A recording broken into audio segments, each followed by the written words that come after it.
ओम शांति। 11 अप्रैल 2024। बाबा के महावाक्य। मीठे बच्चे, यह बना बनाया नाटक है। इस नाटक से एक भी आत्मा छूट नहीं सकती। मोक्ष किसी को मिल नहीं सकता। प्रश्न। ऊंचे ते ऊंचा पतित पावन बाप भोलानाथ कैसे है? उत्तर। तुम बच्चे उन्हें चावल मुट्ठी दे महल ले लेते हो, इसलिए ही बाप को भोलानाथ कहा जाता है। तुम कहते हो शिव बाबा हमारा बेटा है। वह बेटा ऐसा है जो कभी कुछ लेता नहीं, सदा ही देता है। भक्ति में कहते हैं जो जैसा कर्म करता है वैसा फल पाता है, परंतु भक्ति में तो अल्पकाल का मिलता। ज्ञान में समझ से करते, इसलिए सदा काल का मिलता है। ओम शांति। रूहानी बच्चों से रूहानी बाप रूह रिहान कर रहे हैं। वह ऐसे कहेंगे, रूहानी बाप बच्चों को राजयोग सिखला रहे हैं। तुम आए हो बेहद के बाप से राजयोग सीखने, इसलिए बुद्धि चली जानी चाहिए बाप की तरफ। यह है परमात्म ज्ञान आत्माओं के प्रति। भगवानुवाच सालिग्रामों प्रति। आत्माओं को ही सुनना है, इसलिए आत्म अभिमानी बनना है। आगे तुम देह अभिमानी थे। इस पुरुषोत्तम संगम युग पर ही बाप आकर तुम बच्चों को आत्म अभिमानी बनाते हैं। आत्म अभिमानी और देह अभिमानी का फर्क तुम समझ गए हो। बाप ने ही समझाया है, आत्मा ही शरीर से पाठ बजाती है। पढ़ती आत्मा है, शरीर नहीं। परंतु देह अभिमान होने के कारण समझते हैं फलाना पढ़ाते हैं। तुम बच्चों को जो पढ़ाने वाला है वह है निराकार। उनका नाम है शिव। शिव बाबा को अपना शरीर नहीं होता और सब कहेंगे मेरा शरीर। यह किसने कहा? आत्मा ने। यह मेरा शरीर है। बाकी वह सब हैं जिस्मानी पढ़ाइयाँ। अनेक प्रकार की उसमें सब्जेक्ट होती हैं। बीए आदि कितने नाम हैं? इसमें एक ही नाम है। पढ़ाई भी एक ही पढ़ाते हैं। एक ही बाप आकर पढ़ाते हैं, तो बाप को ही याद करना पड़े। हमको बेहद का बाप पढ़ाते हैं। उनका नाम क्या है? उनका नाम है शिव। ऐसे नहीं कि नाम रूप से न्यारा है। मनुष्यों का नाम शरीर पर पड़ता है। कहेंगे फलाने का यह शरीर है। वैसे शिव बाबा का नाम नहीं है। मनुष्यों के नाम शरीर पर है। एक ही निराकार बाप है जिसका नाम है शिव। जब पढ़ाने आते हैं तो भी नाम शिव ही है। यह शरीर तो उनका नहीं है। भगवान एक ही होता है, 10-12 नहीं। वह है ही एक। फिर मनुष्य उनको 24 अवतार कहते हैं। बाप कहते हैं मुझे बहुत भटकाया है। परमात्मा को ठीक कर भीतर सब में कह दिया है। जैसे भक्ति मार्ग में खुद भटके हैं, वैसे मुझे भी भटकाया है। ड्रामानुसार उनके बात करने का ढंग कितना शीतल है। समझाते हैं मेरे ऊपर सबने कितना अपकार किया है, मेरी कितनी ग्लानि की है। मनुष्य कहते हैं हम निष्काम सेवा करते हैं। बाप कहते हैं मेरे सिवाय कोई निष्काम सेवा कर नहीं सकता। जो करता है उनको फल जरूर मिलता है। अभी तुमको फल मिल रहा है। गायन है कि भक्ति का फल भगवान देंगे, क्योंकि भगवान है ज्ञान का सागर। भविष्य में आधा कल्प तुम कर्म कांड करते आए हो। अब यह ज्ञान है पढ़ाई। पढ़ाई मिलती है एक बार और एक ही बाप से। बाप पुरुषोत्तम संगम युग पर एक ही बार आकर तुमको पुरुषोत्तम बनाकर जाते हैं। यह है ज्ञान और वह है भक्ति। आधा कल्प तुम भक्ति करते थे। अब जो भक्ति नहीं करते हैं उनको वहम पड़ता है कि पता नहीं भक्ति नहीं की तब फलाना मर गया, बीमार हो गया, परंतु ऐसे है नहीं। बाप कहते हैं बच्चे तुम पुकारते आए हो कि आप आकर पतितों को पावन बनाए, सबकी सद्गति करो।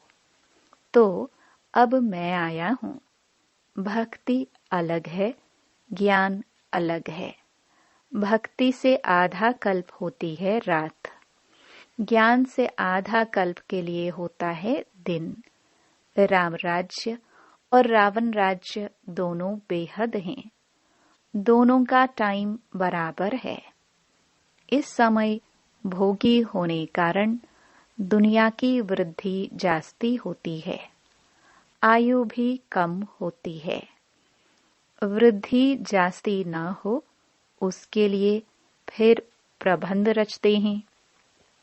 तुम बच्चे जानते हो इतनी बड़ी दुनिया को कम करना तो बाप का ही काम है।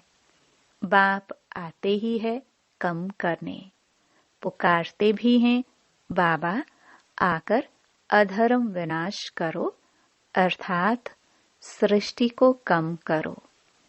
दुनिया तो जानती नहीं कि बाप कितना कम कर देते हैं। थोड़े मनुष्य रह जाते हैं, बाकी सब आत्माएं अपने घर चली जाती है। फिर नंबरवार पाठ बजाने आती हैं। नाटक में जितना पाठ देरी से होता है वह घर से भी देरी से आते हैं। अपना धंधा आदि पूरा कर बाद में आते हैं। नाटक वाले भी अपना धंधा करते हैं, फिर समय पर नाटक में आ जाते हैं पाठ बजाने। तुम्हारा भी ऐसे ही है। पिछाड़ी में जिनका पाठ है वह पिछाड़ी में आते हैं। जो पहले पहले शुरू के पाठधारी हैं वह सत्युग आदि में आते हैं। पिछाड़ी वाले देखो तो अभी आते ही रहते हैं। टाल टालियां पिछाड़ी तक आती रहती हैं। इस समय तुम बच्चों को ज्ञान की बातें समझाई जाती हैं और सवेरे याद में बैठते हो। वह है ड्रिल। आत्मा को अपने बाप को याद करना है। योग अक्षर छोड़ दो। इसमें मूंझते हैं, कहते हैं हमारा योग नहीं लगता है। बाप कहते हैं अरे बाप को तुम याद नहीं कर सकते हो, क्या यह अच्छी बात है? याद नहीं करेंगे तो पावन कैसे बनेंगे? बाप है ही पतित पावन। बाप आकर ड्रामा के आदि मध्य अंत का राज समझाते हैं। यह वैरायटी धर्म और वैरायटी मनुष्यों का वृक्ष है। सारे सृष्टि के जो भी मनुष्य मात्र हैं सब पाठधारी हैं। कितने ढेर मनुष्य हैं, हिसाब निकालते हैं। एक वर्ष में इतने करोड़ पैदा हो जाएंगे, फिर इतनी जगह ही कहाँ है? तब बाप कहते हैं मैं आता हूँ लिमिटेड नंबर करने। जब सभी आत्माएं ऊपर से आ जाती हैं, हमारा घर खाली हो जाता है। बाकी भी जो बचत है वह भी आ जाती है। झाड़ कभी सूखता नहीं, चलता आता है। पिछाड़ी में जब वहां कोई रहता नहीं, फिर सभी जाएंगे। नई दुनिया में कितने थोड़े थे, अब कितने ढेर हैं। शरीर तो सबका बदलता जाता है। वह भी जन्म वही लेंगे जो कल्प कल्प लेते हैं। यह वर्ल्ड ड्रामा कैसे चलता है, सिवाय बाप के कोई समझा न सके। बच्चों में भी नंबरवार पुरुषार्थ अनुसार समझते हैं। बेहद का नाटक कितना बड़ा है, कितनी समझने की बातें हैं। बेहद का बाप तो ज्ञान का सागर है, बाकी तो सब लिमिटेड हैं। वेद शास्त्र आदि कुछ बनाते हैं, जास्ती तो कुछ बनेगा नहीं। तुम लिखते जाओ, शुरू से लेकर तो कितनी लंबी चौड़ी गीता बन जाए। सब छपता जाए तो मकान से भी बड़ी गीता बन जाए। इसलिए बड़ाई दी है, सागर को स्याही बना दो। फिर यह भी कह देते कि चिड़ियाओं ने सागर को हप किया। तुम चिड़ियाए हो, सारे ज्ञान सागर को हप कर रही हो। तुम अभी ब्राह्मण बने हो, तुमको अब ज्ञान मिला है। ज्ञान से तुम सब कुछ जान गए हो। कल्प कल्प तुम यहाँ पढ़ाई पढ़ते हो, उसमें कुछ कम जास्ती नहीं होना है। जितना जो पुरुषार्थ करते हैं, उनकी उतनी प्रारब्ध बनती है।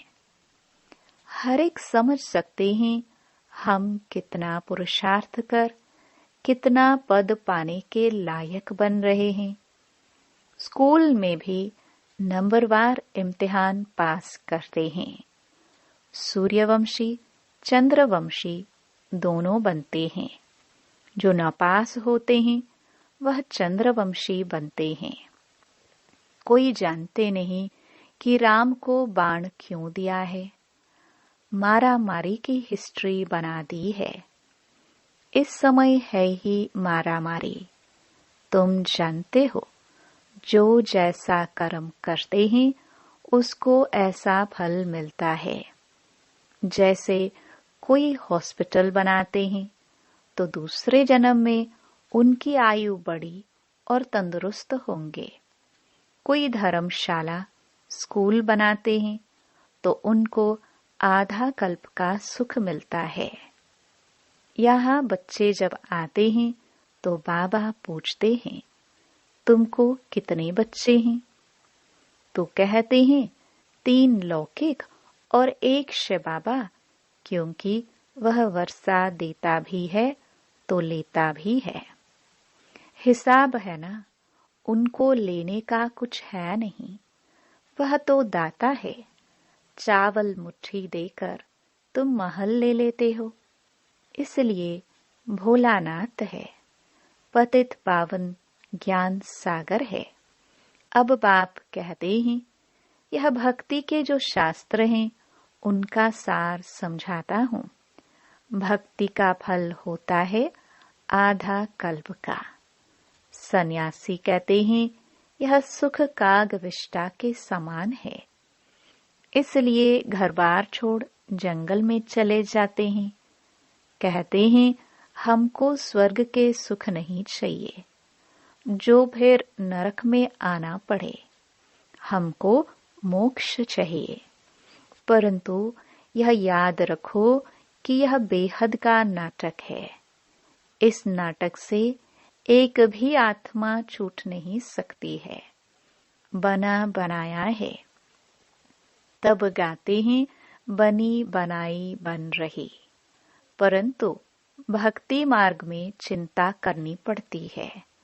जो कुछ पास किया है वह फिर होगा। 84 का चक्र तुम लगाते हो, यह कभी बंद नहीं होता है, बना बनाया है। इसमें तुम अपने पुरुषार्थ को उड़ा कैसे सकते हो? तुम्हारे कहने से तुम निकल नहीं सकते हो। मोक्ष को पाना, ज्योति ज्योत समाना, ब्रह्म में लीन होना, यह एक ही है। अनेक मते हैं, अनेक धर्म हैं, फिर कह देते हैं तुम्हारी गत मत तुम ही जानो। तुम्हारी श्रीमत से सद्गति मिलती है, सो तुम ही जानते हो। तुम जब आओ तब हम भी जाने और हम भी पावन बने। पढ़ाई पढ़े और हमारी सद्गति हो। जब सद्गति हो जाती है तो फिर कोई बुलाते ही नहीं है। इस समय सबके ऊपर दुखों के पहाड़ गिरने हैं। खूने नाहिक खेल दिखाते हैं और गोवर्धन पहाड़ भी दिखाते हैं। अंगुली से पहाड़ उठाया, तुम इसका अर्थ जानते हो। तुम थोड़े से बच्चे इस दुखों के पहाड़ को हटाते हो, दुख भी सहन करते हो। तुमको वशीकरण मंत्र सभी को देना है। कहते हैं तुलसीदास चंदन घिसे, तिलक राजाई का तुमको मिलता है अपनी अपनी मेहनत से। तुम राजाई के लिए पढ़ रहे हो। राजयोग जिससे राजाई मिलती है, वह पढ़ाने वाला एक ही बाप है। अब तुम घर में बैठे हो, यह दरबार नहीं है। दरबार उसको कहा जाता है जहां राजाए महाराजाए मिलते हैं। यह पाठशाला है। समझाया जाता है कोई ब्राह्मणी विकारी को नहीं ले आ सकती है। पतित वायुमंडल को खराब करेंगे, इसलिए अलाउ नहीं करते हैं। जब पवित्र बने तब अलाउ किया जाए। अभी कोई कोई को अलाउ करना पड़ता है। अगर यहाँ से जाकर पतित बने तो धारणा नहीं होगी। यह हुआ अपने आप को श्रापित करना। विकार है ही रावण की मत। राम की मत छोड़ रावण की मत से विकारी बन पत्थर बन पड़ते हैं। ऐसी गरुड़ पुराण में बहुत रोचक बातें लिख दी हैं। बाप कहते हैं मनुष्य मनुष्य ही बनता है, जानवर आदि नहीं बनता। पढ़ाई में कोई अंधश्रद्धा की बात नहीं होती। तुम्हारी यह पढ़ाई है। स्टूडेंट पढ़कर पास होकर कमाते हैं। अच्छा, मीठे मीठे सिखिलदे बच्चों प्रति माता पिता बाप दादा का याद प्यार और गुड मॉर्निंग। रूहानी बाप की रूहानी बच्चों को नमस्ते। धारणा के लिए मुख्य सार। पहला, वशीकरण मंत्र सबको देना है। पढ़ाई की मेहनत से राजाई का तिलक लेना है। इन दुखों के पहाड़ को हटाने में अपनी अंगुली देनी है। दूसरा, संगम युग पर पुरुषोत्तम बनने का पुरुषार्थ करना है। बाप को याद करने की ड्रिल करनी है। बाकी योग योग कह मूंझना नहीं है। वरदान।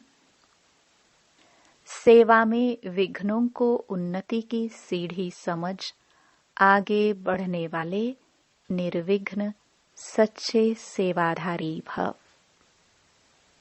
सेवा ब्राह्मण जीवन को सदा निर्विघ्न बनाने का साधन भी है और फिर सेवा में ही विघ्नों का पेपर भी ज्यादा आता है। निर्विघ्न सेवाधारी को सच्चा सेवाधारी कहा जाता है। विघ्न आना यह भी ड्रामा में नोंद है।